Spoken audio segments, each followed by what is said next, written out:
తిరుమలలో gas storage కేంద్రానికి భూమి పూజ చేశారు TTD chairman B R Naidu. Tirumala outer ring రోడ్డులో జరిగిన కార్యక్రమానికి టీటీడీ ఉన్నతాధికారులు పాల్గొన్నారు. టీటీడీ భవిష్యత్ అవసరాల కోసం 45 మెట్రిక్ టన్నుల సామర్థ్యంతో గ్యాస్ స్టోరేజీ కేంద్రాన్ని నిర్మిస్తున్నారు. 2 దశాబ్దాలుగా ఐఓసీఎల్ సంస్థ ఎల్పీజీని నిరంతరాయంగా సరఫరా చేస్తోందని వివరించారు టీటీడీ చైర్మన్.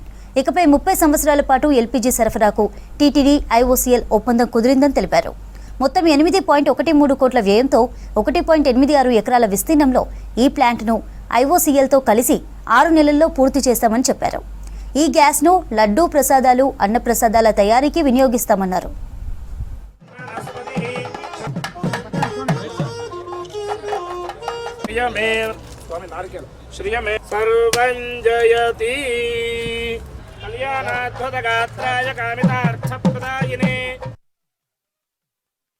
ఈరోజు టీటీడీ ప్లస్ ఐఓసీఎల్ వాళ్ళు సహకారంతో ఈరోజు ఇక్కడ బయోగ్యాస్ ప్లాంట్కి ఇనాగరేషన్ చేయడం జరిగింది.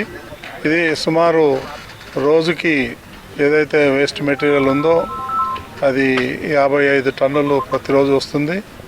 అందులో 40 టన్నులు ఐఓసీఎల్ వారికి ఇవ్వటానికి ఒప్పందం జరిగింది. దాని మూలంగా వీళ్ళు సుమారు 12 కోట్ల రూపాయలు ఖర్చు పెట్టి ఈ బయో గ్యాస్ ప్లాంట్ పెట్టడం, దానివల్ల రోజుకి 1000 కేజీల గ్యాస్ ఉత్పత్తి అవుతుంది. అది మన టీటీడీకి ఎంతో దోహదపడుతుంది. దీనివల్ల సుమారు సంవత్సరానికి 1.5 కోట్ల రూపాయలు టీటీడీకి ఆదాయం పెరుగుతుంది.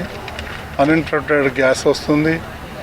ఇది సుమారు 30 సంవత్సరాల వరకు ఈ ఐఓసీఎల్తో అగ్రిమెంట్ చేసుకోవడం జరిగింది.